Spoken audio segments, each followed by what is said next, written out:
Hi అండి, welcome to my channel Jyothi Madhavi vlogs. అందరూ ఎలా ఉన్నారండి? బాగున్నారా? మేము కూడా చాలా బాగున్నాం అనమాట. మరి ఈరోజు వచ్చేసి అయితే నేను బెండకాయ మెత్తల కూర అయితే చేయాలనుకుంటున్నాను. ఓకేనండి, మరి నేను ఏ విధంగా చేస్తాననేది మీకు చూపించేస్తాను, మిస్ కాకుండా చూడండి. నేను ఇంట్లో తయారు చేసుకున్న మెత్తలండి. చూడండి, ఇవన్నీ కూడా కొంచెమే తీసుకున్నాను అనమాట. మరీ ఎక్కువగా వేసుకున్నా కూడా బాగా ఎక్కువ నీసు వాసన అనేది వచ్చింది అనమాట. మనం బెండకాయలోకి వేసుకోవాలంటే కొంచెం స్మెల్ కోసం అనేది ఒక 10 మెత్తలు అయితే తీసుకుంటే సరిపోయిద్ది. నేనైతే చూడండి ఎక్కువే తీసుకున్నాను అనమాట. తీసుకొని నూనె పోసి అందులో ముందుగా వేపి పక్కన పెట్టుకుంటాను మెత్తలు అనేవి. ఎందుకంటే బాగా ఎండిపోయి ఉండండి, మామూలుగా కూరలో వేసి తిప్పితే ఇరిగిపోతాయి అన్నమాట. అందుకని నేను ముందుగా నూనెలో వేపుకొని ఒక గిన్నెకి తీసుకొని పక్కన పెట్టేసుకుంటాను. చూడండి, నూనె అయితే ఈటెక్కింది కదా. మెత్తలు అనేది నేను వేస్తున్నాను. అవి చక్కగా యాగనివ్వాలి. యాగనిచ్చిన తర్వాత తీసుకొని ప్లేట్లో పక్కన పెట్టేసుకోవాలి. తర్వాత బెండకాయ ముక్కల్ని ఇవన్నీ కూడా మనం నూనెలో మగ్గించుకొని ఆ తర్వాత అనేది వేస్తే చాలా టేస్టీగా ఉండదండి. మరి కూర అయితే నేను ఈ విధంగా అయితే చేస్తాను అనమాట. కొంతమంది అయితే ఉల్లిపాయలు, పచ్చిమిరకాయలు వీటితో పాటు మెత్తలు అనేది వేపుకుంటారు. నేను అలా కాకుండా ముందుగా అయితే ఇవి వేపుకొని పక్కన పెట్టేశాను అనమాట. ఎందుకంటే కొంచెం బాగా ఎండటం వలన ఇరిగిపోతున్నాయి. అందుకని నేను కూర అంతా రెడీ అయిన తర్వాత అయితే వేద్దామని చెప్పేసి నేను మెత్తలు అనేది వేపి పక్కన పెట్టేశాను. ఇప్పుడైతే బెండకాయ ముక్కల్ని చక్కగా నూనెలో వేగిన దాకా ఉంచుకొని అట్లాగా ఉల్లిపాయలు, పచ్చిమిరకాయలు వేగిన తర్వాత బెండకాయ ముక్కల్ని వేసి అవి కూడా బాగా మగ్గనిచ్చితే చాలా బాగుంటుందండి బెండకాయ ముక్కలు అనేది. కొంతమంది పచ్చి ముక్కల్లోనే పులుసులాగా కలుపుతారు. మనం అలా కూడా చేసుకోవచ్చు. మన నోటికి రుచికరంగా ఎలాగుంటే మనం ఆ విధంగా అయితే కూర అనేది రెడీ చేసుకోవచ్చు అనమాట. చూడండి, నేనైతే నూనెలో ముక్కలు అనేవి మగ్గే వరకు కూడా నేను అట్లా నూనెలో వేపుకొని కొంచెం మగ్గిన తర్వాత అప్పుడు అనేది తయారు చేసుకుంటాను. ఉప్పు, కారం ఇవన్నీ కూడా తర్వాత వేసుకుంటాను. ముందుగా నేనైతే ఉప్పు వేయట్లేదండి. ఉప్పు వేస్తే ఎందుకంటే జిగురు అనేది వచ్చేసింది అనమాట. బాగా జిగురులాగా ఉండిద్ది పులుసు అనేది. అలా కాకుండా మనం ఉప్పు వేయకుండా మామూలుగానే నేను నూనెలో ఇలా మగ్గించుకుంటున్నాను. చూసారు కదా, బాగా మగ్గాలన్నమాట ముక్కలు. మగ్గేటప్పుడు మనం సాల్ట్ అనేది వాడకూడదు. వాడితే జిగురులాగా వచ్చి తీగలుగా అట్లా ఉండిద్ది అనమాట.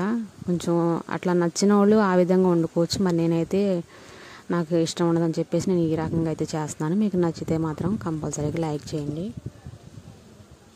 ఓకేనండి, మరి ముక్కలు అయితే మగ్గిపోయినాయి. మరి పసుపు, కారం, ఉప్పు ఇప్పుడు వేస్తున్నానండి నేను. అంటే కూర అంతా కంప్లీట్గా వేగిన తర్వాత వేసిన జిగురు అనేది తక్కువ ఉండిద్ది అనమాట. కూరలో జిగురు అనేది కొంచెం తక్కువగా ఉండిద్ది అలా చేస్తే. అందుకని ముక్కలని మగ్గిపోయిన తర్వాత నేను మొత్తం అలా రెడీ చేశాను. మెత్తలు కూడా ఇప్పుడే వేసానండి. ఎందుకంటే ముందుగా నూనెలో వేపుకున్నాం కాబట్టి మనం ఇలా ముక్కలు అనేవి బెండకాయ ముక్కలు నూనెలో వేపుకున్న తర్వాత మెత్తలు అనేది వేసేసాను. మరి ఇలా ఈ వంట కంప్లీట్గా నేను వీడియో తీస్తున్న టైంలో నాకైతే ఇట్లా ఫోన్ వచ్చిందనమాట. అర్జెంటుగా ఊరు వెళ్ళాల్సి వచ్చి మా ఆడబిడ్డ వాళ్ళ ఇంటికి అయితే నేను వచ్చేసాను. మరి అక్కడ వీడియో కూడా అయితే తీద్దాం అనుకున్నానండి. మరి మా ఆడబిడ్డ వాళ్ళ ఇంటికి అయితే నేను వచ్చాను. విజయవాడ అండి మా ఆడబిడ్డ వాళ్ళ ఊరు. అంటే మా అమ్మగారి ఇల్లు కూడా అక్కడే. అక్కడికి ఇక్కడికి ఒక 2-3 కిలోమీటర్ల దూరం అనమాట. ఎందుకంటే నేను త్వరగా కూర చేసేసి అయితే ఊరు వెళ్ళిపోదామని త్వరగా చేసేసాను అనమాట. కూర అయితే కంప్లీట్గా చింతపండు పులుసు పోసిన తర్వాత కొంచెం దగ్గరికి ఉడకనిచ్చిన తర్వాత కూర అనేది అయిపోయాక నేను రెడీ అవుదామని చెప్పి ఊరు వెళ్దామని ప్రయాణం అవుతున్నాను. చూడండి, సాల్ట్ అనేది సరిపోతే కూరలో సాల్ట్ కూడా వేసేసాను. వంట అయితే ఇంటికాడ చేసేసి వాళ్ళకి పెట్టేసేసి నేనైతే బయలుదేరిపోయాను అనమాట. మా ఆడబిడ్డ వాళ్ళ ఇంటికి అయితే వెళ్ళాను. ఎందుకంటే మా అన్నయ్య గారికి ఒంట్లో బాగోలేదు. ఓకేనండి, చూడడానికైతే నేను ఇక్కడికి వచ్చేసాను అనమాట.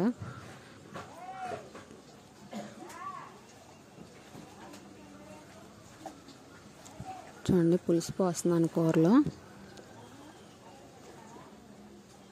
మనకి పులుసు ఎంతవరకు మనకి కావాలో అంత సరిపడా పోసుకోకూడదు. మరి నీళ్ళగా ఉంటే కూర టేస్ట్ అనేది పోయింది అనమాట. చక్కగా గుజ్జుగా ఉండాలి కూర అనేది. మనం తీసుకున్న బెండకాయ ముక్కలను బట్టి మనకి తెలిసిద్ది చింతపండు పులుసు ఎంత పోసుకోవాలనేది. కూర అయితే కంప్లీట్ అయిపోయింది. నేనైతే ఊరు వెళ్ళిపోయానండి. చూడండి అక్కడ వీడియో తీస్తున్నాను అనమాట. మా ఆడబిడ్డ వాళ్ళ ఇల్లు మీకు చూపిద్దామని అయితే వీడియో తీస్తున్నాను.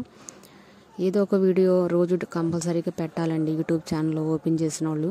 మరి నాకైతే మధ్యలో కుదరక షార్ట్ వీడియోలతోనే సరిపెడుతున్నాను, కానీ మరి మామూలు ఫుల్ వీడియోలు తీయడానికి టైం సరిపోక తీయలేకపోతున్నాను.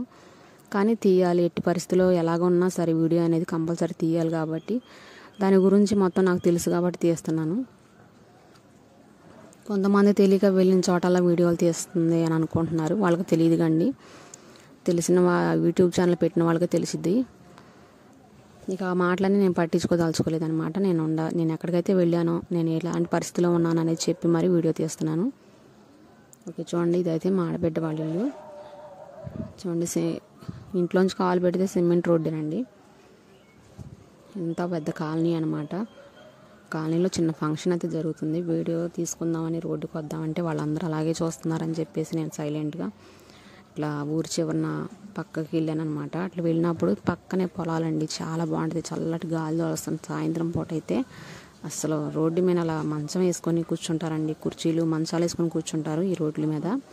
అసలు చల్లటి గాలి తోలుతుంది, చాలా బాగుందన్నమాట ఇక్కడ వాతావరణం. మా ఇంటి దగ్గర అయితే అసలు గాలి అనేది తోలదు, ఉడికిపోతున్నాం. ఇక్కడైతే చాలా బాగుంది వాతావరణం.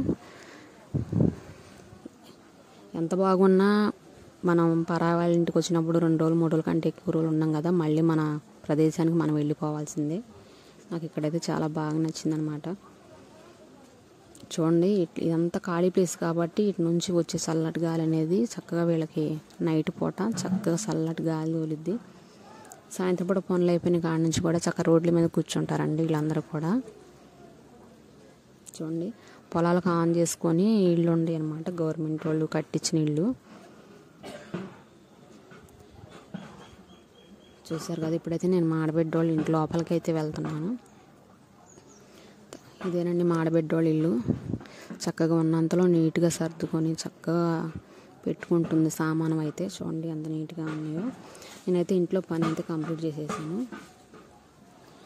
ఫోటో తలకిందులుగా తీసినట్లున్నానమండి. చిన్న చిన్న పిల్లల ఫోటోలు అయితే ఇంట్లో పెట్టింది, ఎందుకంటే మా ఆడబిడ్డల కోళ్ళగారు నీళ్ళు వేసుకొని ఉందని చెప్పి ఎటు చూసినా అమ్మాయిలు బొమ్మలు అట్లా పెట్టిందనమాట. మా ఆడబిడ్డ అయితే అలా చూస్తే మంచిది, లేకపోవడంతోనే ఆ చిన్నపిల్లల మొహం చూస్తే మంచి పిల్లలు అందంగా పుడతారని చెప్పేసి చిన్నపిల్లల ఫోటోలు అయితే ఇల్లంతా నింపేసింది. చూడండి గోడకి ఎలా పెట్టేసిందో చిన్నపిల్లల ఫోటోలు. వాళ్ళ కోళ్ళ లేకంగానే ఆ ఫోటోలు చూడాలంట, అలాంటి పాప కావాలంట వాళ్ళకి. చూడండి, ఇప్పుడే కూర్చొని ఉంది, భోజనం అయితే చేసేసారు. తను చూసుకుంటాకైతే నేను ఇంటి దగ్గర ఉన్నాను. మా ఆడబిడ్డ అయితే వాళ్ళ ఆయన్ని చూసుకుంటా హాస్పిటల్లో ఉండిపోయింది. నేనైతే 2 రోజులు ఇక్కడే ఉన్నామని చెప్పారనమాట మా ఆయన గారు. అందుకని నేను ఇక్కడే ఉండి వీడియో అయితే తీస్తున్నాను. వీళ్ళకి కూడా నీళ్ళ ఇబ్బందేనండి, నాకే అనుకుంటే వీళ్ళకి కూడా దారుణమైన ఇబ్బంది. నీళ్ళకి టైం ప్రకారం నీళ్ళు వస్తాయి. ఉంది చిన్న 2 తొట్లు, వాటికి పట్టుకుంటే పై ఎత్తున 4 చుట్టాలు వచ్చారంటే వాటర్ కూడా సరిపోవన్నమాట, చాలా ఇబ్బంది పడాలి.